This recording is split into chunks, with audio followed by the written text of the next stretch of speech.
This is Intelligent Habits, where complex ideas become simple daily practices for peak human performance.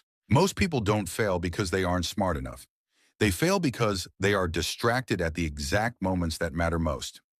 Right now, while you're listening to this, there are people with less talent than you, less intelligence, and fewer opportunities, who are already on a trajectory to outperform you in the next months. Not because they know a secret, but because they can focus when you can't. This isn't a motivational speech. It's a warning. The world of 2026 doesn't reward effort anymore. It rewards depth. Here is the reality. In the age of AI, the ability to work deeply is no longer a nice-to-have. It is a biological requirement for survival. If you cannot concentrate, you cannot learn. If you cannot learn, you cannot adapt. And if you cannot adapt, you will be replaced, quietly, efficiently, without apology. This isn't fear, it's pattern recognition. And once you see the pattern, you cannot unsee it. So don't treat this like background noise. Don't listen casually while you do something else. What you are about to hear is not advice. It is a neurological framework. I am going to show you why deep work is now the only unfair advantage left. What deep actually looks like, stripped of the fake productivity myths, and how to build your focus from zero to the elite level concentration used by the top 1% of creators and earners. We are going through this level by level with a formula so precise it makes focus inevitable. If you stay until the end, you won't just understand deep work. You will feel a physical discomfort when your attention is wasted. Weeks from now, you will remember this exact moment, because this is where the standard changed. Let's begin at the only place that matters, the why. The 2026 Reality Check. In 2026, the world is louder than ever. AI can handle the shallow stuff, the emails, the basic tasks, the noise. What AI can't replicate is the high-level problem-solving and craftsmanship that only happens in a state of flow. Deep focus is no longer just a productivity tip. It is the only unfair advantage left in a distracted economy. Most people ask, why do I need to go deep? The answer is simple. Because in a world of AI and instant distraction, average focus is worth zero. Deep work is the physical power-up that moves you from the replaceable category to the elite one. By forcing your brain to sustain focus, you are building a cognitive capacity that is becoming the rarest and therefore the most expensive commodity on the planet. You're not just finishing a task, you're building a brain that can solve problems others can't even see. Again, why is deep work required? Because your brain has a leak problem. Every time you check a notification or switch tabs, you leave a fragment of your focus behind. Scientists call this attention residue. Deep work is the only way to plug those leaks. It's a physical power-up that allows you to concentrate 100% of your mental energy into a single point. It's the difference between a flashlight that barely lights a room and a laser that can cut through steel. The attention economy, why focus is under attack. Before we fix your focus, we have to address the uncomfortable truth. Your lack of focus is not a moral failure. It is an engineered outcome. You feel guilty for checking your phone for the 50th time today, but you shouldn't. You aren't weak. You're just outgunned. The architecture of the trap. We live in an attention economy. In this world, your attention is the product. Every app on your phone, every notification, and every infinite scroll is a weapon designed by thousands of the world's smartest engineers to do one thing: keep you from looking away. The slot machine effect. Every time you pull down to refresh a feed, you are playing a digital slot machine. Will it be a like, a comment, a piece of news? That variable reward triggers a massive hit of dopamine in your brain. It's a chemical loop that trains you to seek the next hit before the current one even wears off. The notification war. Every ping is a tactical strike. It's designed to break your state of flow and drag you back into the shallow. These companies know that if you spend just 90 minutes in deep work, they lose money. They need you to stay shallow. The master example, the digital ghost. Think about the last time you sat down to work. You had one tab open. You were ready. The trigger, a notification light flashes. Just a quick check to see who liked your post. The slide. You look at the notification, then you see a recommended video, then you find yourself scrolling through a comment section of people you don't even know. The cost. 20 minutes later, you look back at your work, you feel tired, you feel foggy. That's attention residue. You didn't just check your phone, you allowed a multi-billion-dollar algorithm to hijack your biological hardware. You didn't choose to stop working, the algorithm chose for you. What deep work actually is. To understand what deep work is, you first have to realize what your life has become without it. Most of your day is spent in shallow work. That's the logistical busy work, checking emails, firing off messages, and attending meetings that could have been a memo. Shallow work is like treading water in the middle of the ocean. You're moving your arms, you're exhausted, but you aren't actually going anywhere. Deep work is the moment you stop treading water, take a breath, and dive. It is the ability to focus without distraction on a cognitively demanding task. Cal Newport defines it as professional activities performed in a state of distraction-free concentration that push your cognitive capabilities to their limit. But here's the part most people miss. Deep work is not just working hard, it is a state of being. It's that flow where the world goes quiet, your phone disappears, and for 90 minutes, the only thing that exists is the problem in front of you. The result of deep work isn't just more work, it's better work. It creates new value, improves your skill, and is nearly impossible to replicate. In short, shallow work keeps you employed, deep work makes you indispensable. We all have that one thing. A skill you've dreamed about mastering since the day you discovered it. Maybe it's coding, trading and investing, sales and persuasion, learning a new language, content creation, psychology and human behavior, public speaking, emotional intelligence or EQ, creativity and originality, video editing, strategic thinking, e-commerce, gym and strength training, sports, and these. It's the skill that keeps you awake at night, the one you're actually passionate about. But here's the truth that hurts. Passion is just the fuel. Deep work is the engine. You cannot dabble your way to mastery. You cannot check your phone every 5 minutes and expect to acquire a world-class skill. Shallow effort only produces shallow results. Deep work is the bridge between the version of you that wants a skill and the version of you that owns it. It is the forge where your raw interest is hammered into elite-level talent. Every hour of deep, focused concentration is a brick in the fortress of your expertise. If you want to become the person you've imagined, the one who moves with confidence and mastery, you have to pay the price of admission. That price is total, undistracted depth. You aren't just working, you are building the person you are meant to be. The neurobiological power-up.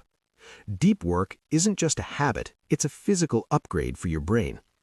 Myelin production. When you focus intensely on a single skill, your brain triggers the growth of myelin, a fatty tissue that wraps around your neurons.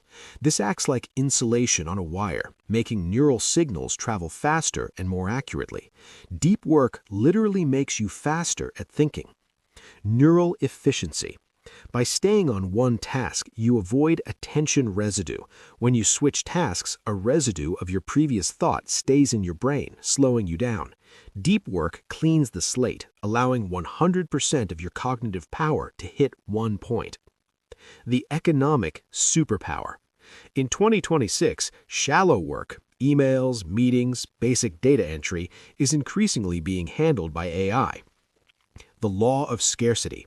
Deep work is becoming rare at the exact same time it is becoming more valuable. If you can do what a machine can't, solve complex, high-level problems, you become a superstar in the economy. The learning curve. Deep work allows you to master hard things quickly. In a world where technology changes every 6 months, the ability to learn a complex new skill in a week is a competitive, unfair advantage. The psychological eudaimonia, the flow state. Deep work is the gateway to flow, that state where time disappears and you feel at your peak. This isn't just productive, it's deeply satisfying. Meaning over chaos. Shallow work is fragmented and anxious-inducing. Deep work provides a deeply lived life. It's the difference between feeling like a busy person and feeling like a craftsman. The hidden time tax, the 40% penalty. Research shows that multitasking and constant shallow switching can decrease productivity by up to 40%. Deep work isn't about working more hours, it's about reclaiming the hours you're already losing to distraction friction. And how to build your focus from zero to the elite-level concentration used by the top 1% of creators and earners. Level 0. The focus audit. The leaky bucket analogy. Before you can build elite focus, you have to stop destroying it. Imagine trying to fill a bucket with water when the bottom is full of holes.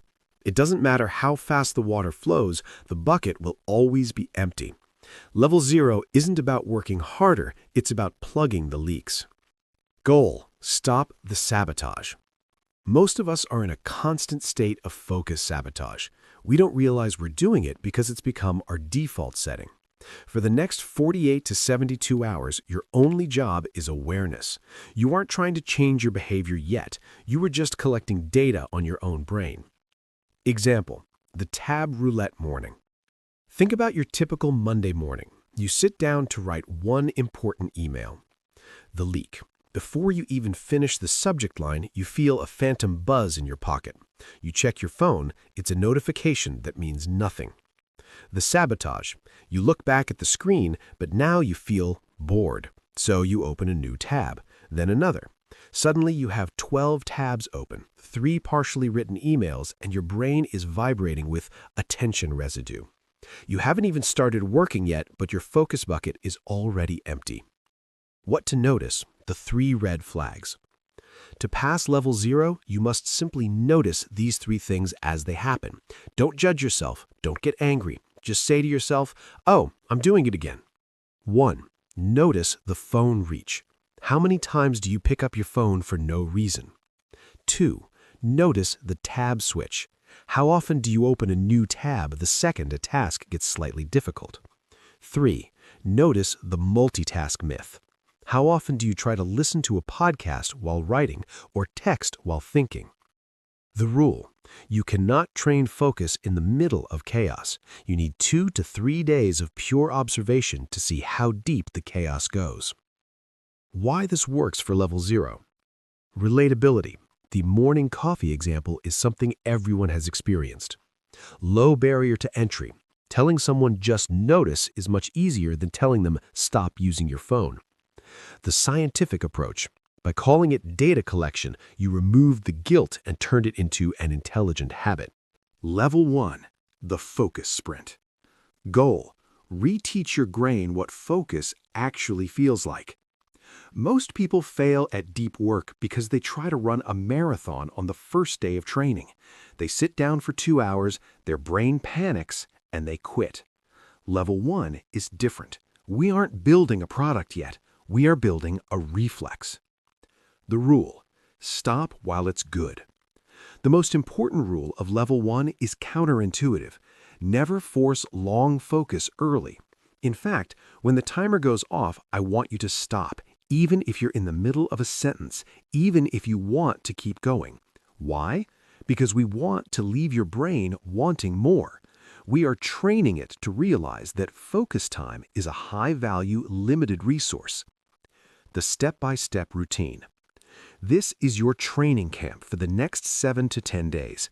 Follow this exact sequence daily. 1. Pick one task, not 3, not work. One specific small task. 2. Set a timer. Start with just 10 minutes. That's it. Anyone can do 10 minutes. 3. The phone divorce. Put your phone in another room. Physical distance is mental clarity. 4. Work until the beep. Give that one task 100% of your attention. If your mind wanders, gently bring it back. 5. The hard stop. When the timer ends, close the laptop. Put down the pen, you're done. The master example, the first page. Imagine you want to start a habit of reading dense, difficult books. The old way, you sit down to read for an hour. By page 3, your mind is wandering to what's for dinner. You get frustrated and stop. The level 1 way, you decide to read for exactly 10 minutes. You get through maybe 2 pages. You're just starting to get interested in the story, and the timer goes off. The result? Because you stopped while you were interested, your brain looks forward to the next session. You've successfully taught your brain that focus is a pleasant, achievable state, not a chore. Why this works? It prevents burnout.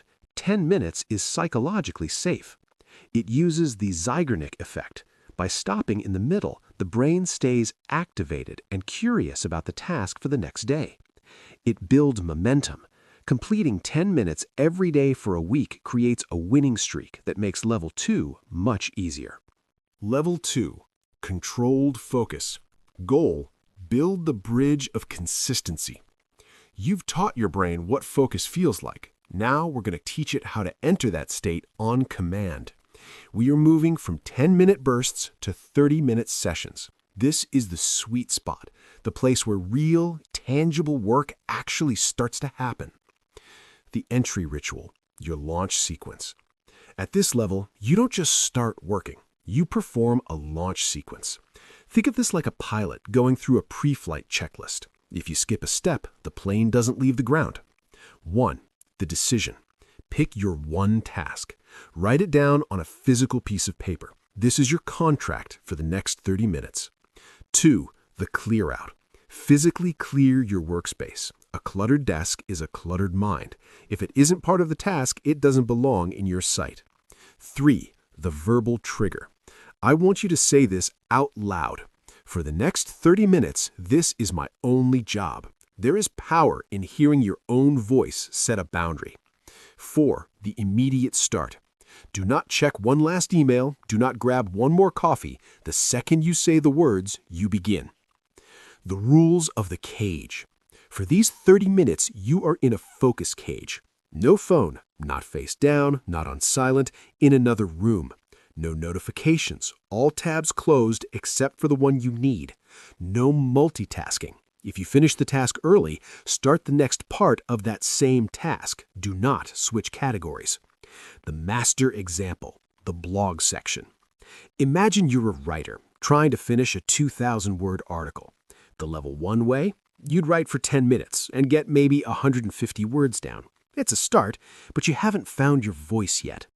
The level 2 way, you sit down and perform your ritual. Around the 20-minute mark, something happens. The itch to check your phone arrives, but because you're in level 2, you ignore it. 5 minutes later, the words start to flow faster. By the 30-minute mark, you've finished an entire 500-word section. The result? You've crossed the boredom gap. You've proven to your brain that you can handle 30 minutes of resistance. You aren't just trying to focus anymore. You are controlling it. The practice schedule. Your mission for the next 2 weeks is to perform 1 to 2 sessions of level 2 focus every single day. We are looking for volume. We want your brain to get so used to this ritual that the moment you clear your desk, your heart rate slows down and your focus automatically locks in. Level 3. Flow training. This is the black belt of focus. If level 1 was a sprint and level 2 was a rhythm, level 3 is a deep sea dive. This is the level where you stop being a worker and start being a creator. Goal: master the singularity, the state of total immersion. Welcome to the top 1%. Level 3 is where the most valuable work in the world is produced. This isn't just about finishing tasks, it's about entering a flow state, that psychological sweet spot where time disappears, your ego vanishes, and you become one with the work. At this level, your output isn't just faster, it's fundamentally better. The strategy, the peak performance window. To reach level 3, you have to stop fighting your biology and start using it. You have a limited window of high voltage energy every day. You cannot find this state at 4 p.m. after a day of meetings. The biological clock. Schedule your level 3 session for the exact same time every day. Your brain loves routine. It will start preheating your focus before you even sit down. The energy peak.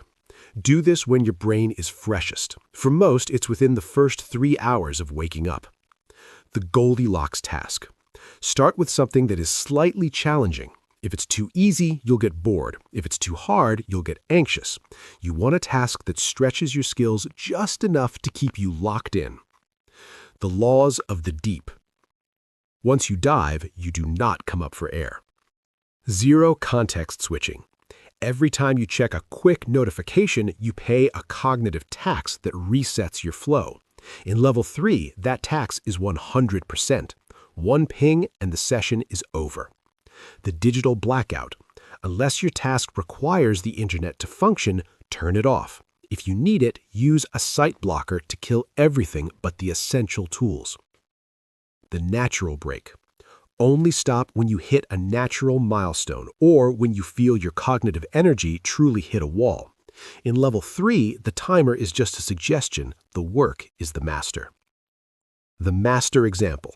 Building the feature. Imagine you're a developer building a complex new feature for an app. The level 2 way, you'd work for 30 minutes, finish a few lines of code, and then take a break. You're productive, but you're still on the surface. The level 3 way, you perform your ritual at 8 a.m. For the first 20 minutes, it's difficult, but by 9 a.m., you've entered the singularity. You no longer have to think about the syntax. The logic flows directly from your mind to the screen. You look up and 90 minutes have passed in what felt like seconds. The result? You haven't just coded, you've architected a solution that is elegant and bug-free. You've done more in 90 minutes than most people do in a 40-hour week of shallow work. The practice schedule. This is an elite state. You don't do this every day or you'll burn out. Practice level 3 4 to 5 days a week. Give yourself the weekends to be shallow, to be social, and to rest. Treat your focus like a high-performance engine. Run it hot, then let it cool. Level 4, the elite operator. This is the final boss of productivity. Level 4 isn't about doing more work. It's about doing the highest quality work humanly possible. Goal: achieve sustained world-class concentration. You've reached the summit. Level 4 is the domain of the elite, the master architects, the grandmasters, and the visionary founders. At this stage, you aren't just focusing, you are operating at the absolute limit of human cognitive capacity. But a word of warning, do not attempt this until you have mastered previous levels for at least a month. This is high-altitude training for your brain. The strategy, the ultradian rhythm. The human brain is not a machine, it's a biological organ. To stay at peak performance for hours, you must work with your ultradian rhythms. 1. The 90-minute block. Divide your deep work into blocks of exactly 90 minutes. This is the natural cycle of human focus. After 90 minutes, your brain's fuel starts to run dry. 2. The active recovery. Between these blocks, you must take a 10 to 15-minute active recovery break. This does not mean checking your phone. It means walking, stretching, or staring out a window. You need to let your attention residue settle before the next dive. 3. The hard ceiling. Even for the best in the world, the limit is 4 hours a day. Beyond that, the law of diminishing returns kicks in. Your 5th hour of work will likely be 50% less effective than your first. The advanced rule is depth over duration. The secret of elite performers is this: more deep work does not equal better results. If you spend 6 hours in semi-deep focus, you will produce less value than someone who spends 3 hours in absolute depth. Level 4 is about intensity, not endurance. We are looking for the black hole of focus, where nothing, not even a single stray thought, escapes the task at hand. The master example, the architect of systems. Imagine you're designing a complex ecosystem, perhaps a high-level business strategy or a massive software infrastructure. The level 3 way, you'd work for 90 minutes and make great progress, but by the time you're done, you've only scratched the surface of the complexity. The level 4 way, you block out your entire morning. You do one 90-minute session, take a 15-minute walk in total silence, and then dive back in for a second 90-minute block. Because you recovered correctly, your second session is just as sharp as your first. The result? In 3.5 hours, you've solved a problem that would take a shallow worker 3 weeks to even understand. You've moved the needle on your life's work. You aren't just ahead of the curve, you are the curve. The accelerators, how to level up faster. If the levels are the stairs, these accelerators are the elevator. Most people think focus is something you only do when you're working, but the truth is you are training your focus every hour of the day. Use these 3 tools to harden your mind and reach level 4 in half the time. Number 1, boredom training, the dopamine reset. The concept, stop escaping the void. We have become a society that is terrified of 5 seconds of silence. The moment there is a gap, waiting for an elevator, standing in line for coffee, or sitting in traffic, we reach for the phone. The strategy, use these gaps for boredom training. When you feel that itch to check your phone, don't. Just stay there. Let your mind be still. You're teaching your brain that boredom isn't an emergency, it's just a state of being. Example, the next time you're waiting for a friend at a restaurant, leave your phone in your pocket. Look at the architecture, observe the people. It will feel uncomfortable for 2 minutes. That's the sound of your focus muscles growing. Number 2, distraction scheduling, the batching law. The concept, put the noise on a leash. Most people are in a state of constant partial attention. They are always available to everyone, which means they are never fully present for anything. The strategy, don't try to ignore messages all day, just schedule them. Pick 2 or 3 windows, maybe 11 a.m. and 4 p.m., to handle all your pings, DMs, and emails. Outside of those windows, the digital world does not exist. Example, imagine you're a high-level CEO. You don't let random people walk into your office every 5 minutes to whisper in your ear. You have office hours. Treat your phone notifications like employees who need to wait for their scheduled time. 3. Environment anchors, the Pavlovian trigger. The concept, automate your entrance into flow. Your brain is a master of association. If you try to do deep work in the same spot where you play video games, you are fighting a losing battle. The strategy, use environment anchors to build a Pavlovian response to work. Use the same desk, the same time of day, and even the same specific setup, like a desk lamp or a specific scent. Eventually, simply sitting in that chair will trigger a focus reflex. Example, think of a professional writer who only wears a specific writing hat or plays a specific lo-fi playlist. After 2 weeks, the brain hears that music or feels that hat and says, okay, it's time to go deep. You've removed the need for willpower entirely. We've deconstructed the why, the what, and the how. We've mapped out the levels of mastery and the accelerators to get you there faster. But if you carry only one thing away from this session, let it be this. Deep work is not an act of intensity. It is an act of training. Most people treat focus like a sprint they have to endure once in a while. But the elite, they treat focus like their most valuable asset, one that must be protected at all costs. What's coming next? This was the foundation, the blueprint, but in the next part of this series, we are going into the high-level execution. I'm going to give you the actual math, the deep work formula. I'll show you exactly how this formula is applied by elites to achieve in months what takes others years. And more importantly, I'm going to reveal the saboteurs. The closing thought. Deep work isn't just about being more productive. It's about becoming the type of person who can actually do the things they said they were going to do. The ritual is ready. The path is clear. I'll see you in the next part. Now, go deep.